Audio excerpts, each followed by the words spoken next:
Hello and welcome to the very first ever Fortcast.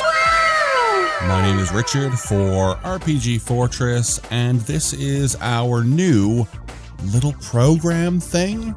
Basically, the standard videos that I do have been taking about 2 weeks to do, which is fine. I've gotten into a very nice rhythm with doing these videos, but I also don't want to release just a video every 2 weeks. I want to be a bit more consistent. I want to be able to release something at least once a week. So this is going to be our kind of supplicant show.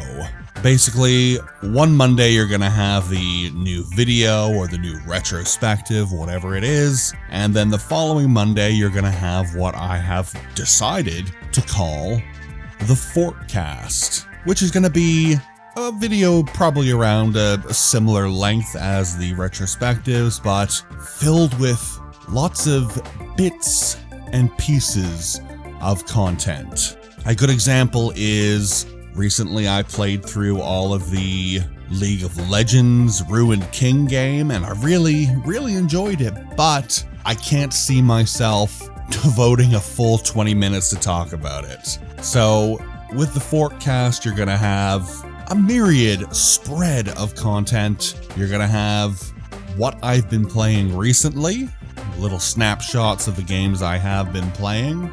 Don't worry, most of them are RPGs, surprise, surprise. We're also going to look over some news articles from the previous days that I find interesting. And we're also going to be looking at community questions. I reached out on the community tab on YouTube and in my very own Discord for questions, and we have a few, so that is very exciting.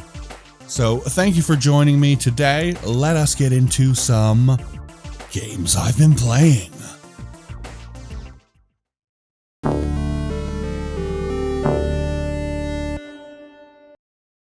So this week I have been playing a game that I think a lot of people have been playing. I mean, just do a search for it on YouTube and you will find so many videos.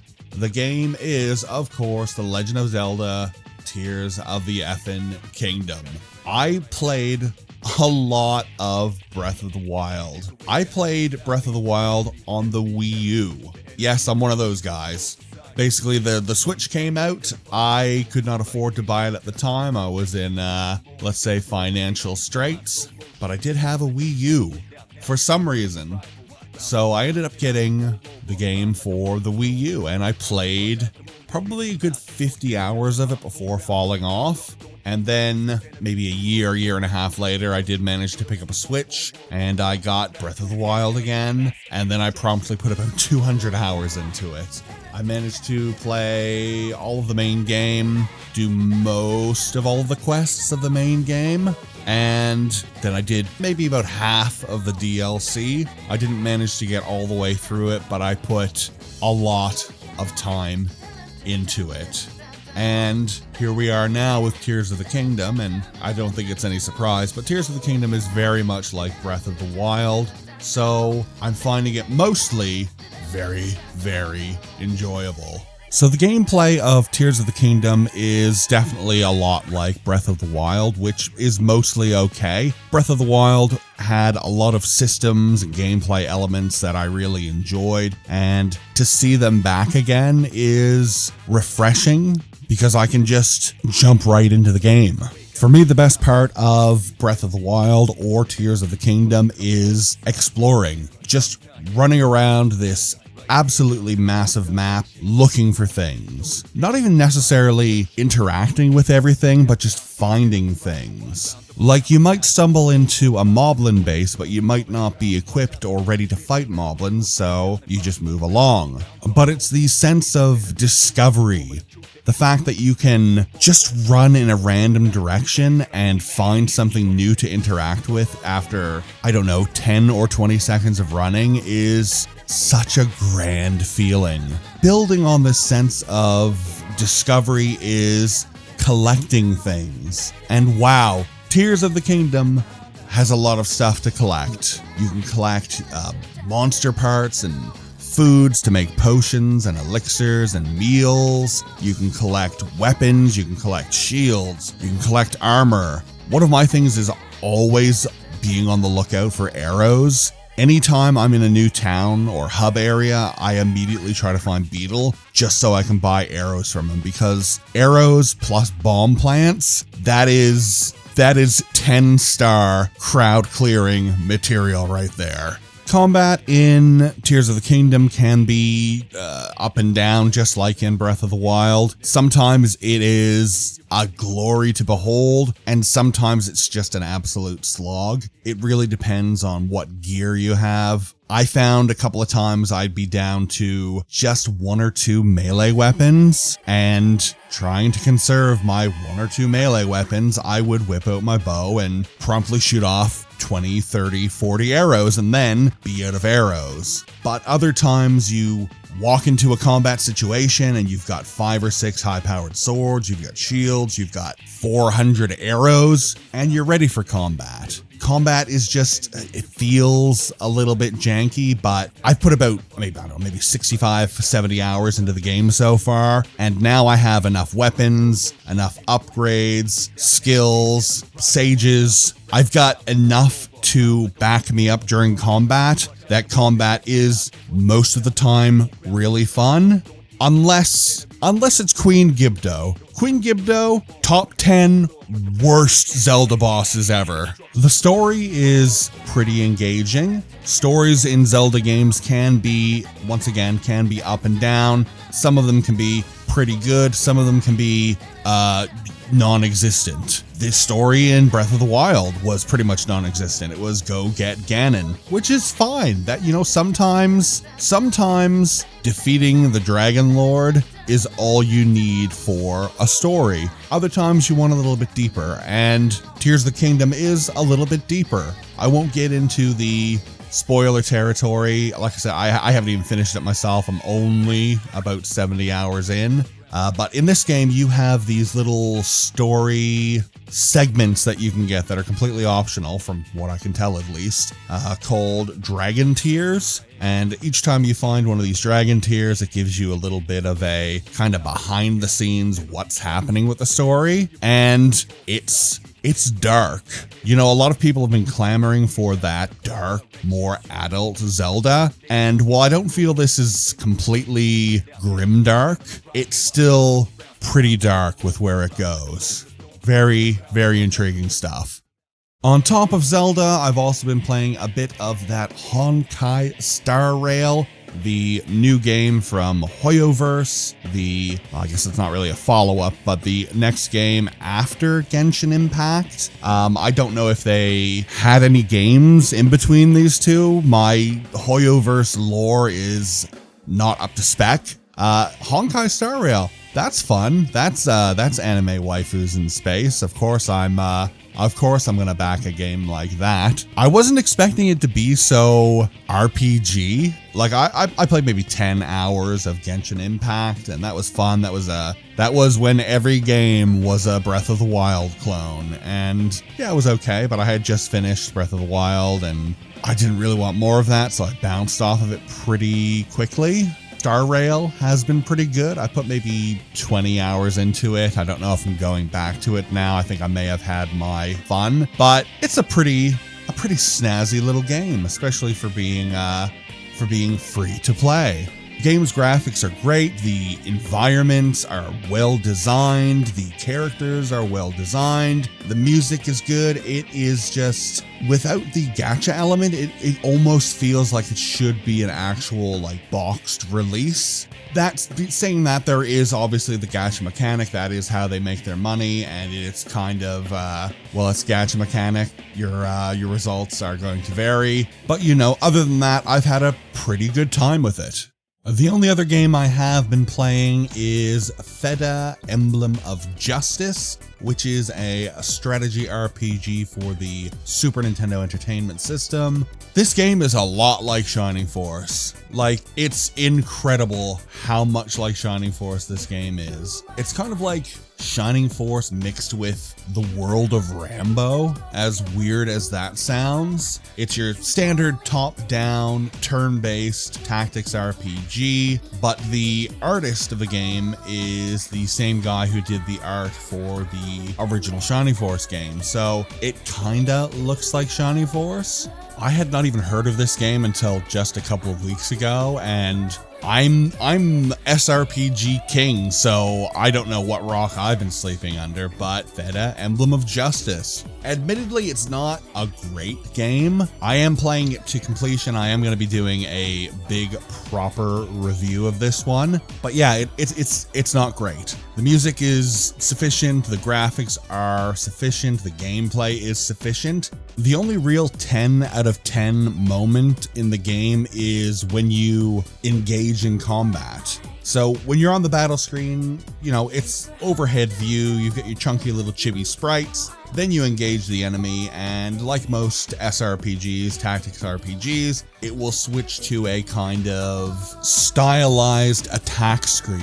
And it looks fantastic. Not to bring up Shining Force again, but it's very comparable to Shining Force. The combat animations are a lot like Shining Force, and they look a lot like Shining Force because it's the same artist. But these animations have a lot more frames. The animations are just so buttery smooth, I can't even believe it. But yeah, more of that once we actually do the full-on proper review of the game. And those have been the games I've been playing.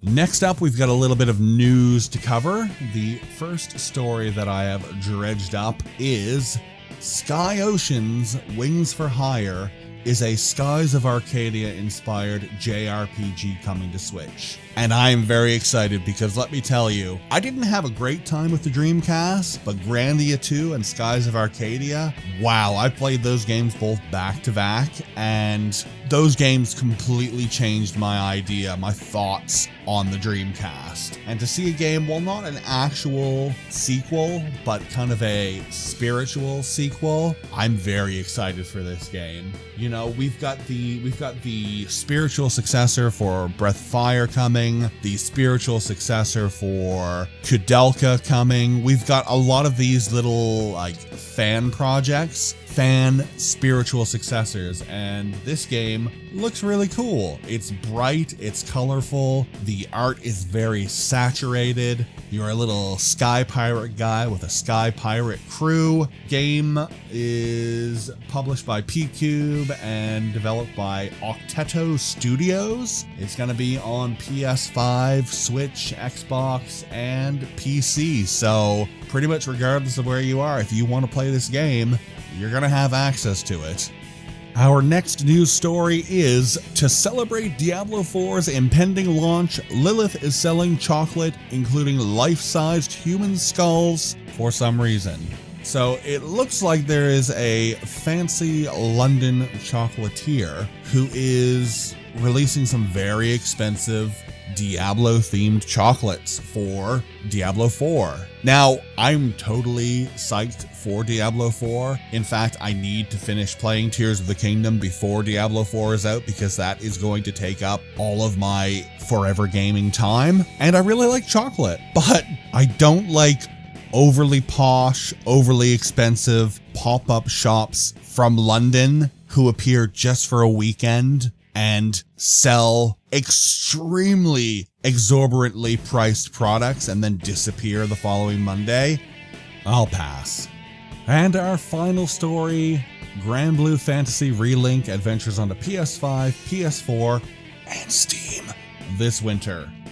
So this game has been plagued with a very troubled development cycle. It's one of those games that essentially ended up in development hell for a very long time. It was, I I swear it was announced probably like 4 or 5 years ago, and we're only really getting info on when it's going to be released now, and it'll be close to the end of the year. But hey, at least it's coming, and hey, they announced that Zeta's going to be in it, and Zeta is best girl. Now, I've been excited for this since it was announced. Not big into the gacha scene, but Granblue Fantasy, I probably dropped about 100 hours into that game. I played it on my PC, but it's a gacha game, and wow, I spent a lot of time playing that. And then I played all of the fighting game as well, Versus, and I somehow managed to get all of the achievements in that, despite being bad at fighting games. So the fact that we finally got a more or less nailed down release date, I'm very happy. And that was the news.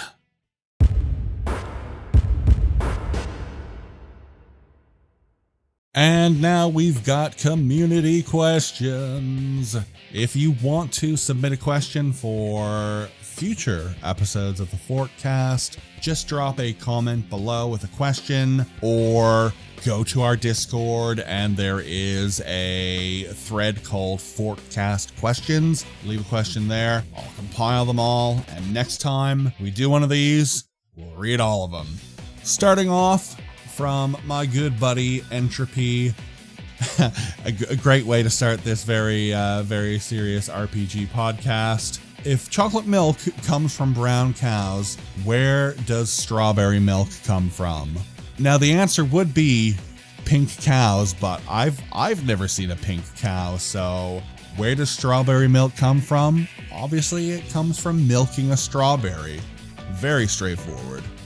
Next question we got is from Crashman06. Seems like RPG mechanics have spread to pretty much every genre. Is that trend ever going to recede?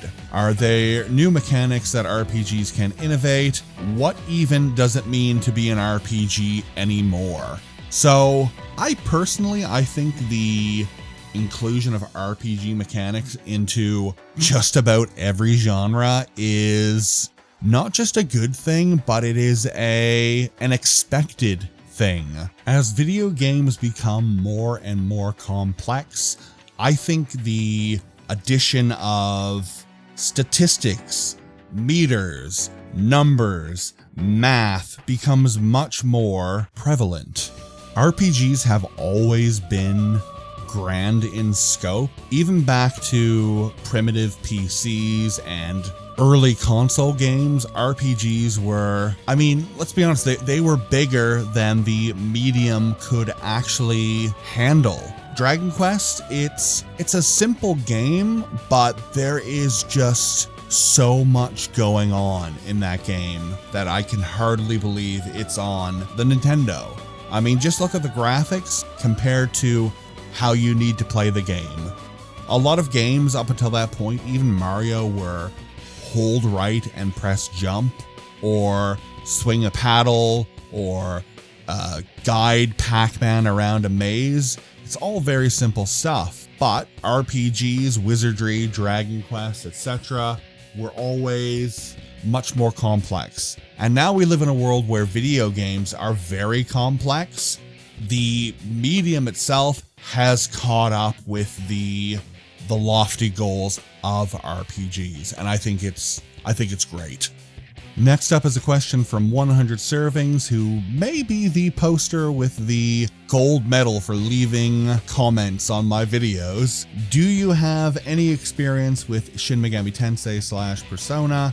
What do you think of the press, turn, and one more systems? Would you be willing to try Nocturne, Strange Journey, or my favorite, Digital Devil Saga? Now, I love the Mega 10 games, but admittedly, I have not finished a lot of the Mega 10 games. Out of the Persona games, the only Persona game I have finished is Persona 5. I have started Persona 4 so many times, but I keep stalling out on it because back in the day, Giant Bomb did their endurance run of Persona 4, and I watched all of those videos. So every time I go back to it now, I kind of know what's lurking around the corner. So admittedly, I haven't gotten much farther into it. I got to the very last dungeon in Eternal Punishment back on the PlayStation 1 during the PS1 days. Very different from modern Mega 10 games. Made it to the end dungeon, but never finished it for some reason. I don't know why. Back in those days, I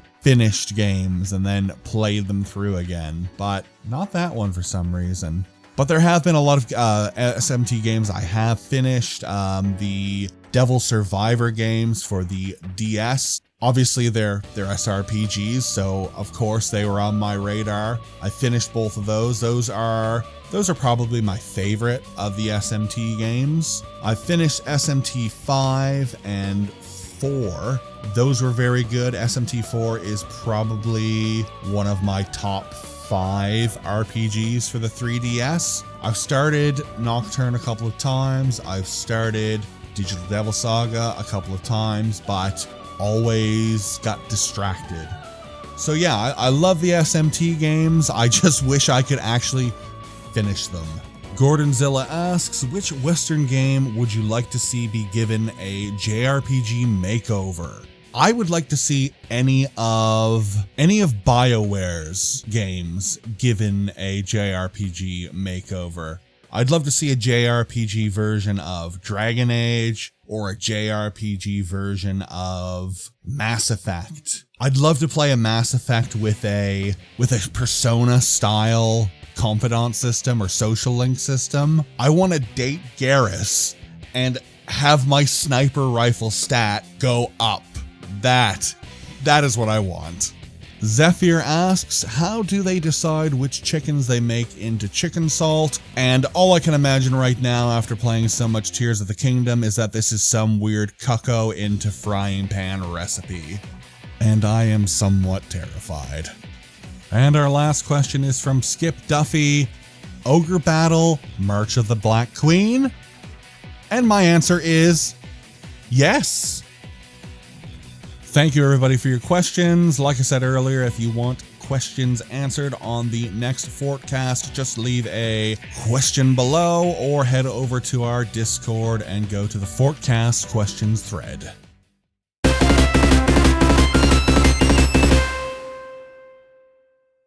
All right, everybody, I think that's all the time we have today. Thank you so much for watching / listening to this little experiment. If you want to help the channel, you can like, you can ring the bell, you can share, you can subscribe, you can leave a comment. You can also go to our Discord. Check out the link below. We are running a contest right now for a brand new and sealed copy of Tears of the Kingdom for the Nintendo Switch. To enter, just go to the Discord, go to the contest page, and react to the image. We're going to reveal the winner next Friday, so get prepared. All right, everybody, thank you so much for putting up with my BS.